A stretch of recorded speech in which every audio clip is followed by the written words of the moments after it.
si Sara Duterte. Ibig sabihin, nasa palpal dito ni Isko Moreno itong si Sara Duterte tungkol sa healthcare system. For more details, let's watch this. Sa unang mga buwan ng aming mga termino, nakita ko na ang kawalan ng katapatan ni Bongbong Marcos Jr. sa mga pangakong binitawan noong kampanya. Pati na sa kanyang sinumpaang tungkulin para sa bayan. Sabi ko, supportan niya yung air travel ko. Sabi ko, di na nangyari yun. Pinilit namin, hindi na natupad yun. Isang beses sinabihan ko siya. Sabi ko, pwede ba sabihan mo yung 250? Kasi ako ang priority. Hindi ikaw. Kasi yan yung usapan natin. Kasi naiintindihan mo, di ba? Na meron akong maliliit na anak. Tapos sinabi siya, do I have to tell them? A semi-British accent. And I said, of course. Kasi presidente ka, ikaw magsabi. So, hindi na isang beses. And then one time, priority daw si Lisa. Hindi ko alam kung anong trabaho niya para sa bayan na ito. And then one time, priority daw si ganyan. So, I said, okay. This is,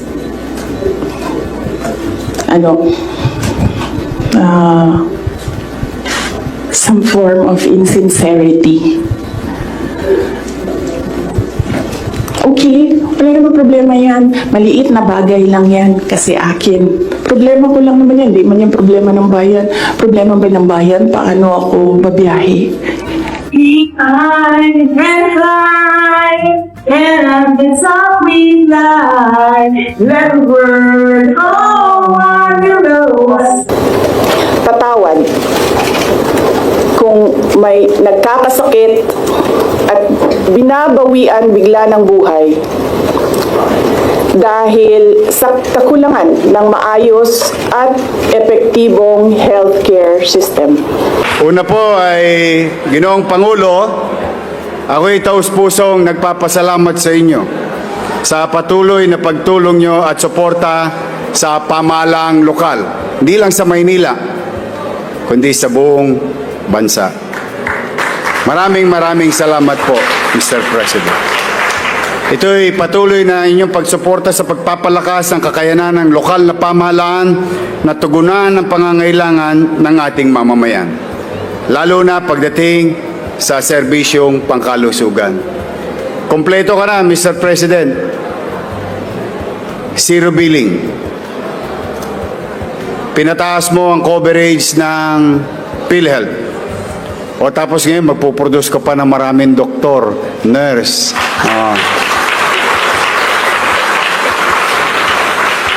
Kumbaga sa kalye, Mr. President, walop na, kompleto na.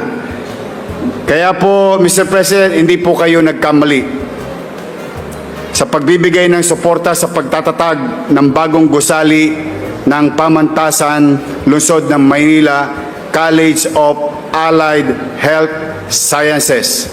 Mas madalit salita sa mga kababayan natin. Ito po yung mas kilala ko, kilala na College of Medicine. Pero mas tama daw po yung Allied Health Sciences. Dahil ang mga mag-aaral dito ay mahuhusay. At even the First Lady herself can attest to her former student when she was teaching in the College of Law sa pamantasan lungsod ng Maynila. Halos taon-taon, 100%. At madalas pa nasa top 10 ang aming mga mag-aaral. At hindi rin po kayo nagkamali, Mr. President, na kami pagkatiwalaan sa lungsod ng Maynila.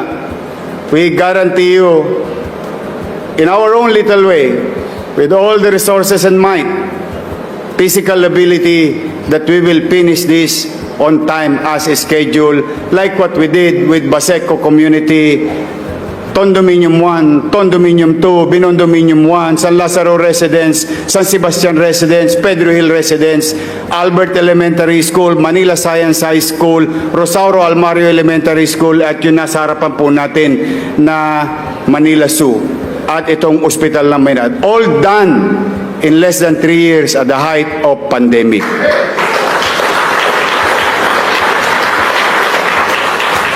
Tatapatan po namin ng sipag at mabilis na kilos ang mabilis nyo ring aksyon at tugon sa usaping pangkalusugan. Dito man lamang kami mga batang Maynila, masuklian ang inyong pagmamalasakit sa amin that we will deliver on time as prescribed in our goal. Kaya muli po, Mr. President, maraming salamat. At bilang panghuli, Mr. President, we guarantee you in our own little way, with little resources or whatever resources that we have, we will align ourselves with your national goal to provide quality health care to our people, whether on a financial assistance, whether on delivery of services, whether putting up facility, whether buying equipments, and now producing medical professionals in the next generation. And just so you know, Mr. President, itong pinuhunanan ninyo used to produce a cap of 300 students every year. Itong pinuhunanan ninyo, you will produce in your nation-building approach of 5,000 students.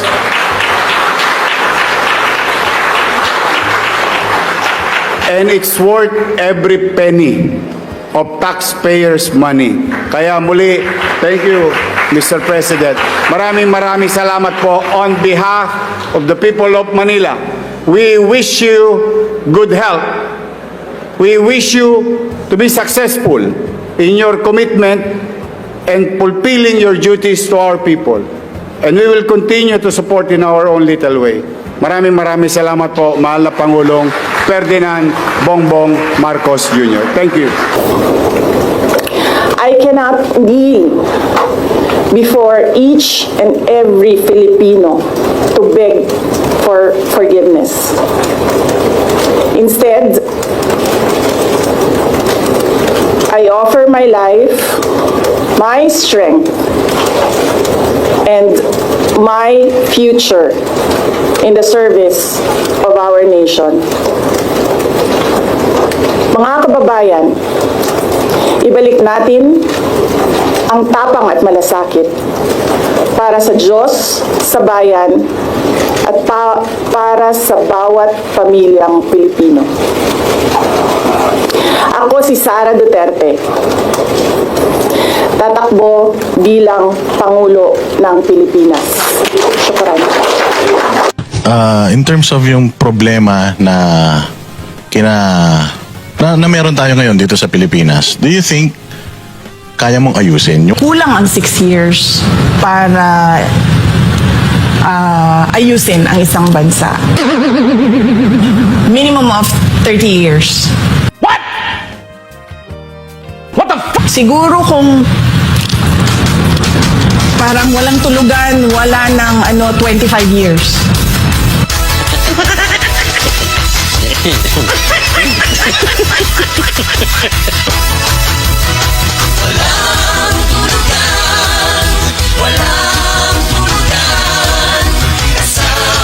Dapat ang itawag sa inyo ay Office of the Bobo Vice President.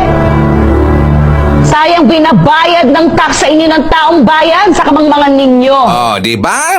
Gusto niya 30 years makababayan. Kaya daw. after 30 years. Ang tagal yata. Hey! Hindi rin kaya ang 6 years, kundi kaya daw 30 years mga kababayan. Ang tagal naman nun. Kaya nung nakita ito ng netizens mga kababayan, kanyang interview doon sa dalawang gunggong na banateros, pinagtatawanan lang itong si Sara Duterte. Diba? Tas ngayon, may gana pa siyang tatakbo bilang presidente mga kababayan. Nakakatawa talaga eh.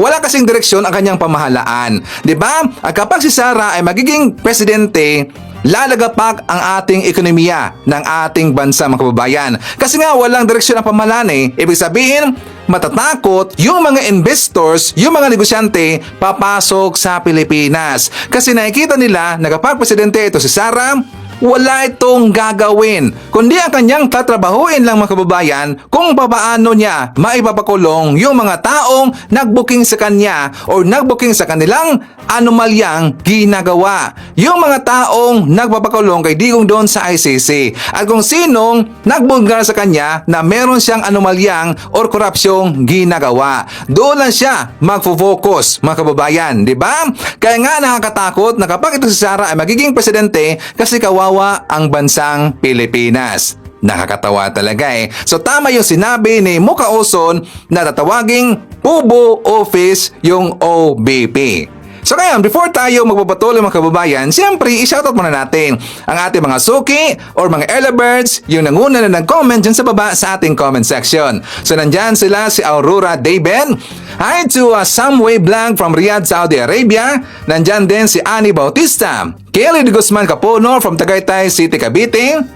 Nandyan din si Lucia Medina, Expedita Devota, M.E. Antonio Payos. Nandyan din si Phil Macabato from Toronto, Canada. Michael Vinas, Mila Valdez, Merna Gonzalo. Nandyan din si Nestor Potian, Fi Brunula from Kuwait. Nandyan din si Linda Aldani, RG Vox, Phil Macabato, Marian Rias, Belma Zorelia. Nandyan din si Bibog Escarlan, Maria Fumoto, and hi to Sir Jaime Garcia from Nottingham, UK.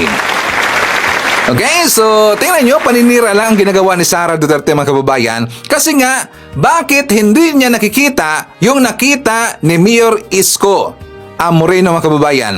Tinugunan ho ni President BBM yung healthcare system natin sa bansa. Pero si Sara, hindi daw mga kababayan. Kawawa daw ang taong bayan. Well, kawawa talaga kung sino ang boboto doon kay Sara Duterte. So ngayon, ipapakita ko sa inyo ang vlog ni Kristan para makita natin dito at kung ano ang kanyang opinion kung bakit biglang tumakbo sa pagka-presidente itong si Sara Duterte. For more details, let's watch this. So unang-una, bakit ba siya tatakbo? Para sa akin, tingin ko talaga tatakbo siya dahil gusto niya magkaroon ng immunity from suit. Dahil pag presidente ka, hindi ka pwede mademanda at walang pwedeng kasong masampa laban sa'yo. Ang pwede lang gawin ay impeachment pag presidente ka. Pero importante kasi yung pagtatakbo niya ngayon at pag-a-announce niya kasi nga meron siyang current impeachment complaint na nasa Kongreso ngayon. At ito ay isang senyales din para sa mga kongresista na parang subukan nyo kasi malaking pagkakataon na baka manalo siya. At pag ganun, mukhang lumalabas ay may parang banta na siya sa mga kongresista na parang babawian niya lang yung mga yan pag sinubukan nila siyang pag sinubukan lang pirmahan yung kanyang impeachment. Para sa ganun, hindi umabot ng 1/3 na signatories yung kanyang impeachment. So may mga ganong mga usapan. Now, I don't know if this is true or not or whether it's really the reason kasi for all we know, marami iba't ibang rason kung ba't ito ginagawa. But it's a very likely reason that it's a power play. Kasi nga, pag pinakita niya na, bala kong tumakbo, tapos timing niya is sabay doon sa mga impeachment complaints na fina-file laban sa kanya. So ngayon, may mga ibang kongresista dyan, baka magdalawang isip. Sabihin lang, nga, no? Tatakbo to, mataas ang approval rating for some reason at solid yung base niya, kaya paano kung manalo siya tapos pumirma ako? Tapos nakalagay ako sa kanyang listahan ng mga tao na gagantihan niya. Pero yun yung nakakaabala dito sa sinabi ko ngayon, no? Na kung meron ngang listahan siya sa mga tao na gagantihan niya, kung yun ba ang rason kung bakit siya tatakbo? Para makuha niya ulit yung kapangyarihan? Hindi lang makuha yung kapangyarihan, ibalik yung kapangyarihan sa mga Duterte, tapos maghihiganti siya sa lahat ng kanyang mga kalaban na Duterte, ng mga kritiko ng Duterte. At anong klaseng higanti yung pinagsasabi natin dito? Ano yan? Papatay siya ng tao? Papatayin niya yung mga kumalaban sa kanya, mga kritiko sa kanya? Yung mga hindi sang-ayon sa kanyang mga opinion at ginagawa? Yun ba gagawin niya? O kaya papakulong niya? Gagawa ng mga kaso na fake na kaso para lang maipakulong? O kaya extrajudicially na lang gagawin? So, yun yung nakikita kong mga rason kung bakit siya gusto talagang tumakbo. At siguro yung isa pang nakakatakot dito ay gusto pa niya kasing mukhang hindi pa siya tapos at hindi rin niya alam kung ano ba ang ibang buhay outside of the world of politics. Kasi alalahanin mo, since nung pinanganak siya, buong buhay niya, ang trato sa kanya ay parang isang prinsesa dahil yung tatay niya, nung time na yun ay mayor ng Davao. So, ito si Sara Duterte has never seen another life outside of where she is. Where lahat ng mga tauhan ni Duterte ay takot sa kanya. Takot kasi sila kay Duterte. Kaya may pagka-spoiled si Sara Duterte dahil dito. Nasanay siya na lahat ng tao takot sa kanya dahil takot lahat sa tatay niya. Dahil kung kinalaban mo ang tatay niya at ang pamilya Duterte, papatayin ka. Kung di ka papatayin, ipapakulong ka. O babantaan ang buhay mo. I mean, pwede lang gawin yon. So yun ang nakasanayan niya. At hindi niya siguro alam ang buhay outside of that. Kaya gusto niya tuloy-tuloy, kaya gagawin niya to. Ngayon, ano tingin ko sa kanyang pagtatakbo? Alam mo, it's a free country. Everyone is entitled to do what they want. At yun ang maganda sa isang demokrasya. Lahat tayo ay pwedeng mag-file ng ating candidacy for any position in government. Kaya para sa akin, wala akong problema sa kanyang pagtatakbo. At kung gusto niya tumakbo, tumakbo siya. At kung manalo siya, so be it. Tulad nung sinabi ko naman, kahit naman nung kay Duterte, yung tatay niya yung tumakbo. If he wins, the people want to vote for him, so be it. That is the will of the people. I have no problem with that. I have a problem, not with the votes, but with what these people do pag nanalo sila. Kasi kadalasan, ang problema din sa mga politiko na tulad ng mga Duterte, ay pag nanalo sila, tingin nila para silang binigyan ng free pass para gawin ang lahat ng gusto nila at kahit na anong gusto nila. At walang pwedeng kumwestiyon sa kanila dahil nakuha daw nila ang boto ng mga tao. Kaya pwede nila gawin ang kahit na anong gusto nila. Kahit abusado sila, kahit mamamatay tao sila, kahit magnakaw sila. Walang pwedeng mag-criticize sa kanila dahil meron daw ganyan karaming tao bumoto sa kanila. Yun ang rason na palaging ginagamit. Hindi po yan ang tamang rason at hindi yan ang tamang pag-iisip. Ang siguro nakakaabala sa akin ay hindi lang yung kung bakit siya tatakbo. Kasi medyo worrying talaga yung pag tinignan mo, na tatakbo siya dahil gusto niya maghiganti sa kanyang mga kalaban at mga kritiko. Ang mas nakakaalala sa akin ay yung mga supporters niya na parang inuudyok pa siya. At parang tuwan-tuwa na parang sila pa mismo nagsabi, sige, patayin mo ang mga kalaban mo. Sige, humaghiganti tayo sa lahat ng mga kritiko ng mga Duterte. Patayin lahat sila. Yun yung nakakatakot sa akin at nakakalungkot na nakikita ko ang ating mga kababayan na ganyan mag-isip at magsalita at tingin nila okay lang na pumatay ng tao. Pag ikaw kinalaban mo Duterte, patayin ka dapat, ipakulong ka dapat kahit walang kaso. Dahil nag-criticize ka sa mga Duterte, kailangan patayin ka at pakulong ka, kaya dapat tumakbo si Sara Duterte para sa ganun, maggumanti siya sa lahat ng mga kritiko. Hindi po yan ang isang demokratikong liderato. Yan po ay isang authoritarian.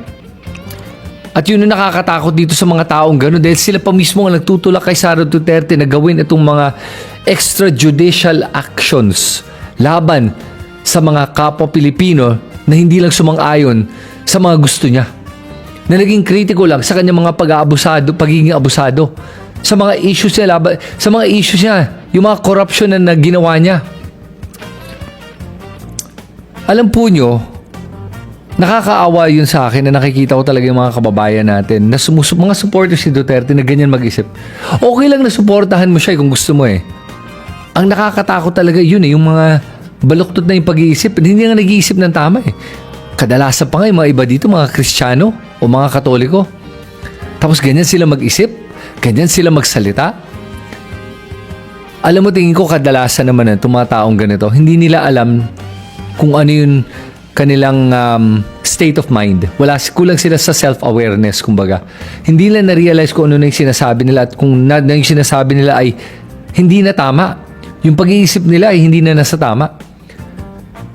At pag matuloy nga to, maraming namatay, nakikita ko yung mga iba dito, parang sila pa yung natutuwa, na-excite pa sila na mag-uumpisa na ulit ang patayan sa Pilipinas. Alam po nyo, hindi po tama yung pagpatay ng tao kahit sino ka man. Mali din yung pagiging abusado. Mali din yung pagiging korap at pagnanakaw sa kaban ng bayan. Hindi lang yun. Idagdag mo pa na talagang wala namang accomplishments itong si Sara Duterte. Kaya lang naman siya iboboto ng mga supporters niya dahil last name niya ay Duterte. Yun lang yun. Hindi naman dahil may abilidad to. O may kakayahan. O kaya may tamang pinaninindigan. O kaya may tunay na plano para sa ating bansa. Wala. At idagdag mo pa dito na talagang lumalabas pro-China tong mga Duterte. Pero bakit ba sila pro-China? Nakikinabang ba sila?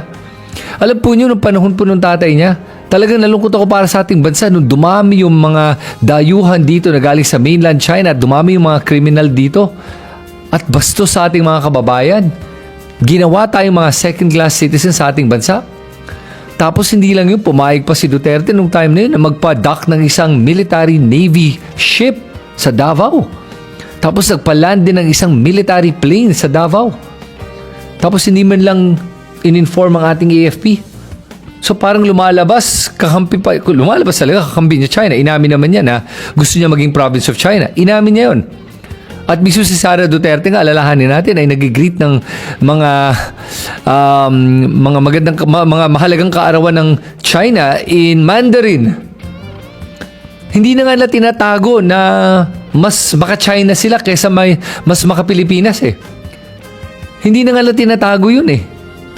Yun yung nakakatakot dito. Alam ng ating mga ibang kababayan na talagang mas pabor sila sa China kumpara sa Pilipinas at kumpara sa mga Pilipino. Pero gusto pa nilang iboto yun? Ang isang traidor na mas lalong pinapaboran ng China kumpara sa Pilipinas sa laban sa West Philippine Sea at sa mga iba't ibang bagay. Yun, doon ako nalulungkot talaga at naaawa para sa ating bansa.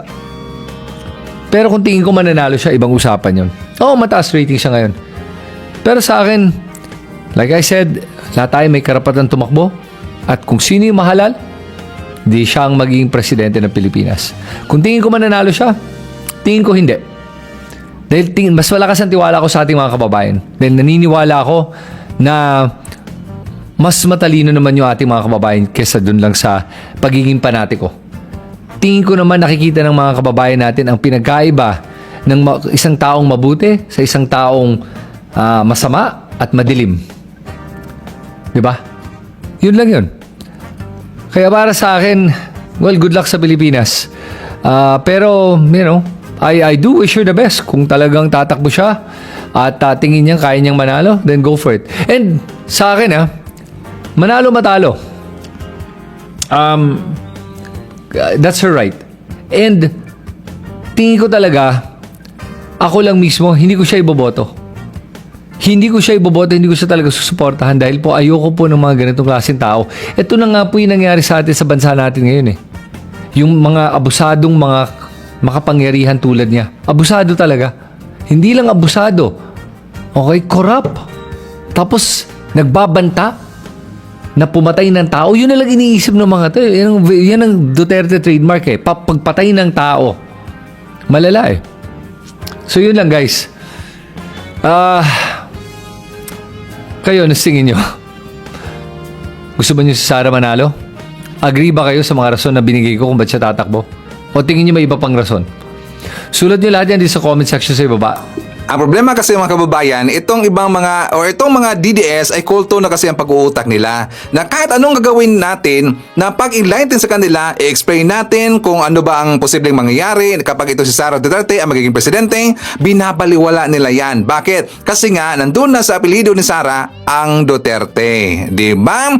Kahit ano ang gagawin natin, babalik ta rin lang tayo. Pero itong mga gonggong na ito, kapag kasi sila makakabalik sa pwesto mga kababayan at kapag makakabalik sila sa kapangyarihan, hindi sila magtatrabaho, kundi iba ang kanilang tatrabahuin kung paano maipapakulong ang mga nagkritik sa kanila. At yan din ang gagawin ng kanilang mga supporter sa taong bayan. Di ba? Sana iisipin ito ng mga DDS na magunggong nito. Ang tanga-tanga talaga di ba? Ang tatanga talaga.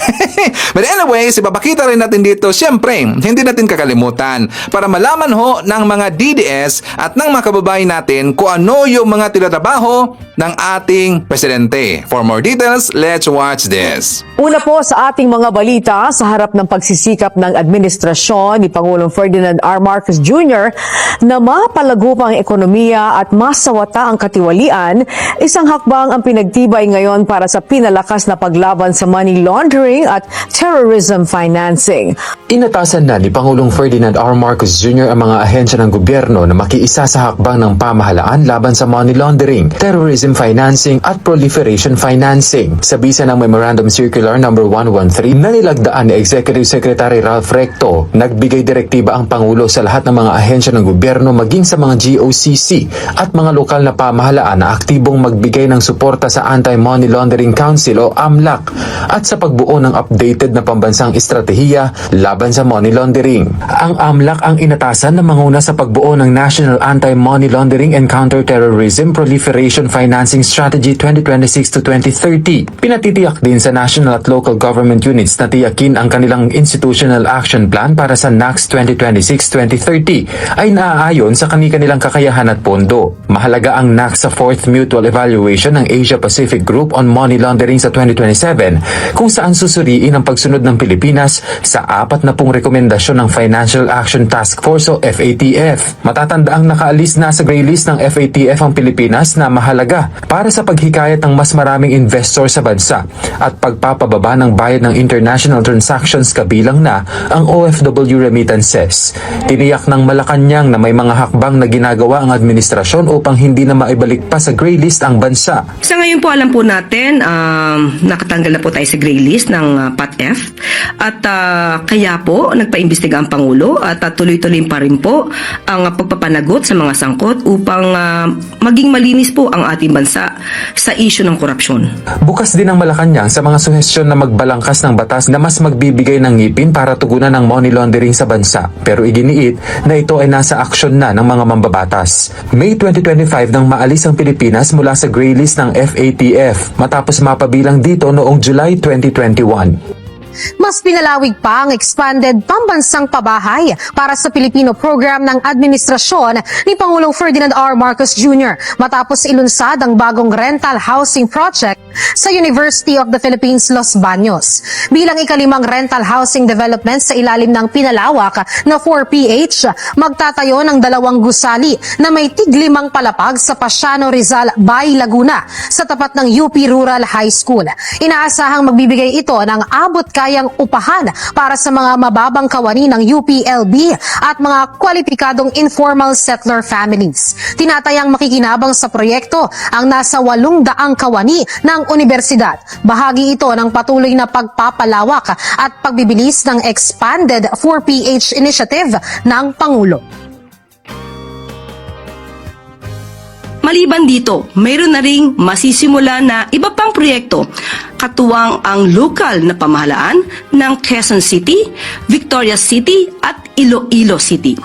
Sa pamumuno ni Pangulong Marcos Jr., patuloy ang pag-usbong ng mga programang nagsusulong iangat ang kapakanan ng bawat pamilyang Pilipino. Sa ilalim ng isang bagong Pilipinas. Pinabibilisan ni Pangulong Ferdinand R. Marcos Jr. sa Department of Public Works and Highways o DPWH ang pagtatapos ng lahat ng nakabinbing infrastructure projects sa buong bansa. Nais ng Pangulo na agarang mapakinabangan ng publiko ang mga proyekto ng pamahalaan. Kabilang sa prioridad ang pansamantalang tulay na papalit sa nasirang Kabagan Santa Maria Bridge sa Isabela na 89% ng tapos at inaasahang magbubukas sa Marso. Iniulat din ang pagkumpleto ng repair sa Bukidnon Davao Road at Quezon Road, habang tuloy ang pag-aayos sa ilang bahagi ng Maharlika Highway at ang EDSA rehabilitation na halos kalahati na ang natatapos at target makumpleto sa Hunyo. puspusan ang trabaho ng pamahalaan upang tapusin sa lalo madaling panahon ang mga infrastructure projects ng bansa. Dahil para sa Pangulo, kung mabilis at maayos ang trabaho, mas mabilis din mararamdaman ng tao ang ginhawa ng mga pampublikong proyekto. Ininspeksyon ni Pangulong Ferdinand R. Marcos Jr. ang Sagop Creek na bahagi ng Oplan Contrabaha sa Naga City. Kasama naman ng Pangulo si Mayor Leni Robredo at mga opisyal ng Department of Public Works and Highways. Bilang bahagi ng hakbang ng pamahalaan kontra baha, bumisita si Pangulong Ferdinand R. Marcos Jr. sa lungsod ng Naga upang personal na inspeksyonin ang mga kasalukuyang operasyon ng Oplan kontra baha sa Sagop Creek sa Barangay Triangulo. Kasama sa inspeksyon ng Pangulo si Naga City Mayor Leni Robredo. Binigyang diin ng Pangulo ang kahalagahan ng proyekto lalo pat madalas na bahain ng syudad dahil sa malapit ito sa Bicol River Basin. Malaking trabaho ito. It will take time, but marami na tayo mga intervention na pwedeng gawin, such as the pools that we are going to put up. Retention fund. But tawag nila yung retention fund para mabawasan para mabawasan natin yung pagbaba ng tubig. Dahil nga it is Bicol River Basin, ang plano na talaga pwede natin gawin, na kailangan natin gawin, ay kailangan natin mahuli na dapat ma-koleksyon na yung tubig bago pa bumaba sa basin. Nakatutok ang Oplan Contrabaha sa 10 kilometrong Sagop Creek, isang pangunahing daluyan ng tubig na tumatagos sa mga barangay ng Del Rosario, Concepcion Grande, Concepcion Pequeña, Triangulo at Tabuco.